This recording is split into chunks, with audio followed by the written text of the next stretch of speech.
welcome. You're watching Your Money Matters here at NDTV Profit. I am Mahima Vachrajani. Now, today we're going to discuss two very interesting topics. The first one being what you need to know before converting your next purchases into EMI, because this has become a trend, right, amongst Gen Zs or among youngsters, that the smallest thing that we go ahead and buy on e-commerce or quick commerce, or maybe go to the store and also buy, we try to convert that into EMI. Now, we need to understand as to what the pros and cons are for converting your purchases into EMI. And to exactly decode this, we are joined by Gaurav Wadhwani, who is a co-founder of Credit Triangle, joining us now. Gaurav, thank you so much for taking out the time and speaking with us. My first question to you is that, firstly, from a mentality point of view, do you think that every purchase that you make should be converted into an EMI?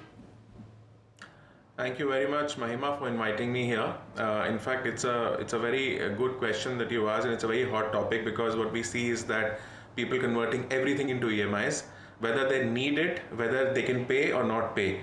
And what I would want to share with you is that, see, if you look at our earlier generation, okay, our father, mothers, so our parents never bought things on EMIs. They only bought things when they had the money. Like if they were buying a car, they would save money for a car and buy. With our generation, I think the loan started, where we started buying these things or loan, and would take a personal loan or something like that. With the next generation, what I'm seeing is they're converting everything on EMIs, whether they have the money or they don't have the money. Now, what also happens is that leverage increases, because sometimes they overbuy. Sometimes if you're buying something for 1 lakh and you're converting it over a period of 12 months, all you're paying is about 10 to 12,000 a month, and so you keep buying, and then at some point you realize that you overbought and you over leveraged yourself, and now you're not able to return that money back. But Gaurav, do you think that the youngsters or the recent generation that's making this shift from purchases to EMIs, is this because of affordability offers, or is it just a habit that they're building up? I think it's a habit that is building up, that buy everything on EMI. So as I said, leverage is increasing in this generation, and they don't mind taking that leverage, which was not the case with us. And it also comes from the sense that I think this generation feels more secure, financially secure, and so they also want to enjoy those things which maybe they could not afford by paying if it was available in a lump sum. So they keep converting everything to EMIs. It's now that it's also become a habit. Sometimes you're standing in a mobile store buying a phone, and the guy says, do you want to convert this? So when you went there to buy a phone, you did not want to convert into EMI. The guy will ask you, okay, there is a no interest offer from a credit card. Why don't you use that? And you suddenly just, okay, do it. So I think it's becoming more of a habit, and leverage doesn't seem to disturb people. And do you also think that because of this entire chain of EMI, no cost EMI, people are probably going ahead and spending more than they thought of in terms of their budget? For example, a customer would not go ahead and buy iPhone 16, would be preferring an iPhone 15, but because of the EMI offer, the person will go ahead and buy iPhone 17 probably. Do you think that's also happening, and that is also one of the reasons as to why a lot of Gen Zs are not being able to kind of plan their financials in place? Absolutely. See, as I said, let's say iPhone today costs for 1.5 lakhs. Right. Today, if a lot of people, if they have to pay 1.5 lakhs right now, they will not go and buy iPhone. But then the moment you convert this purchase into 12 months or 24 months, that means that you're just paying about 12 to 15,000 for a year, or even lesser if you're doing for 2 years. It's very suddenly the affordability goes up, and you go and buy that phone or any other item that you want. So I am buying something which I would not be able to afford without a EMI, and I'm increasing my leverage, which in a way, if you can manage your finances properly, is good, because you can enjoy more luxury. But then if for people who are not able to manage their finances and get over leveraged, it is a problem, because if you don't pay back that money, what happens is that your credit score goes bad.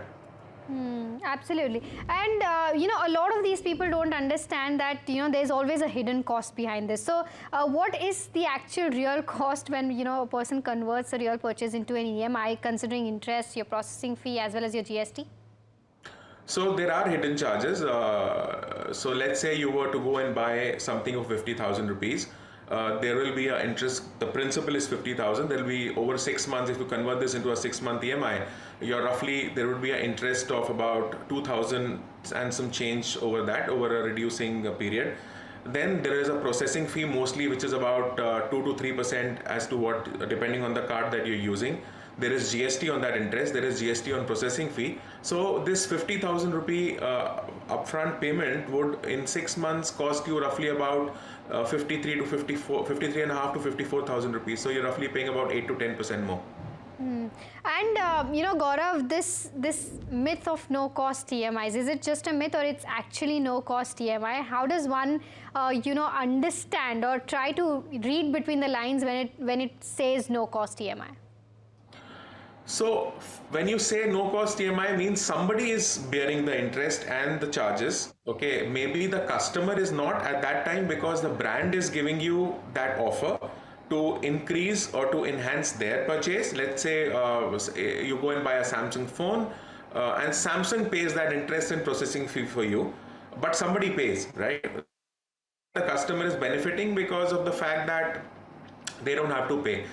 What I have seen of many credit cards, the GST still has to be paid. A lot of brands, they pass on the processing fee to the customer, which people don't see, though they take the interest burden away for 3 to 6 months.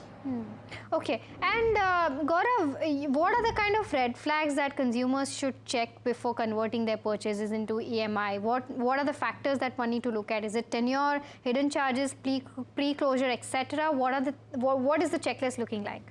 See, tenure is very open. You know that you're taking a loan or an EMI for 3, 6, 9, 12, 24 months. So what you need to see is who's bearing and when they say no cost EMI, that means that the interest is mostly taken care of by the brand or whoever is subventing it. What you really need to understand is who's paying for the processing charges, how much of that GST is it being passed on to you. You have to be very clear on that. And sometimes also what happens is that the brand, they offer, let's say they're offering only 3 months of cost-free, interest-free period. But then what you don't realize is that sometimes you want a 6 or a 12 month in which you have to pay that interest. So you have to be very careful and look at the terms and conditions properly before swiping your card. Gaurav, the other aspect is that these days even credit is being converted into EMIs.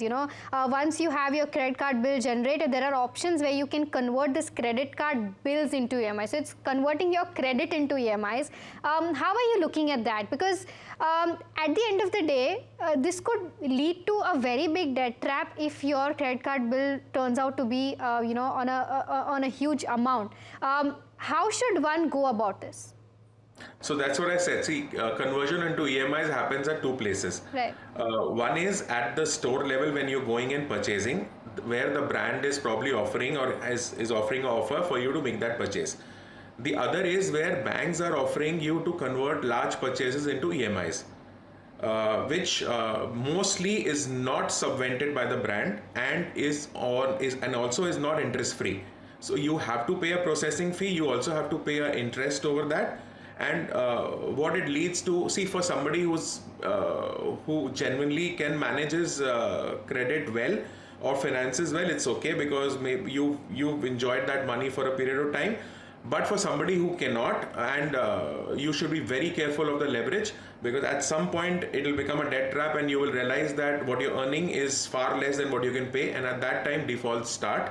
Once you start defaulting on your EMIs, your credit score goes for a toss, and that can be very, very detrimental.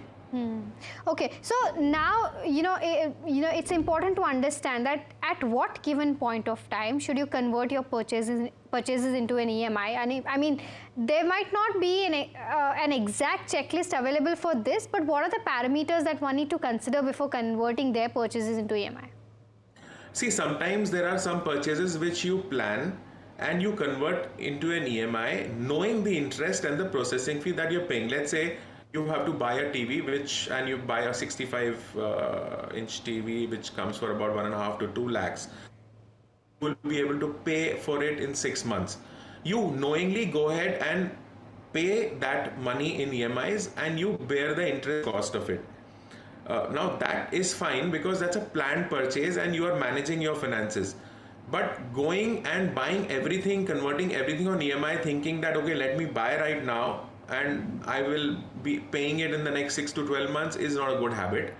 You have to take leverage into account. You should see whether when you start paying all this in EMIs, do you have enough money to run your household and also pay for it?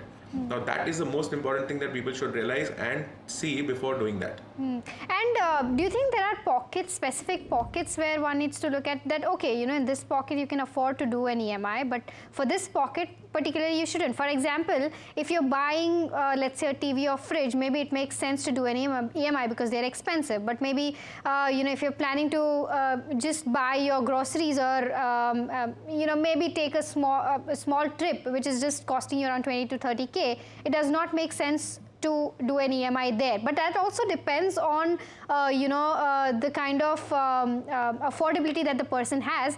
But still, I mean, just trying to understand as to how should one go about that. So, grocery bills, I personally think should not be converted to EMIs because there are no offers on it. You end up paying much more in terms of, and let's say even for smaller ones, the processing fee is high. There is a minimum processing fee slab. Even when we say that the bank is charging 2%, doesn't mean they're going to charge 2% of $1,000. So there will be a minimum charge, let's say 500 or 1,000 as setup fee. So your processing fee in that case goes very high. Apart from that, if you were to ask me, converting purchases like trips, white goods, phones, it all is very, personal as to what you want to do. The important point is not what you're converting. The important point is that whether you are able to manage your leverage or no. Whether you are able to manage your finances and you know that whatever is there, you will be able to pay for the months that you converted into EMIs is the most important thing. Is there a thumb rule? Sorry, go ahead. No, and if you're confident that you can, it doesn't matter to you and you will be able to take care of those EMIs, you can go ahead and do it. Is there a thumb rule, Gaurav, with regards to this EMI payment as to how much of your total monthly income should be, it's okay to spend on those EMIs? Is there a thumb rule in place? For average middle class, I think what they should do is they should keep 50% of the money towards their household expenses, and then balance 50% can be used for whatever they want to do. All right. Okay, that makes sense. Gaurav, thank you so much for taking out the time and giving us all those insights. I'm sure now our viewers will be careful of converting those purchases into EMI. So thank you so much for that. Thank you. Thank you. All right, so we did talk about how recently there has been a trend of converting your purchases into EMIs and what's the best way to play this.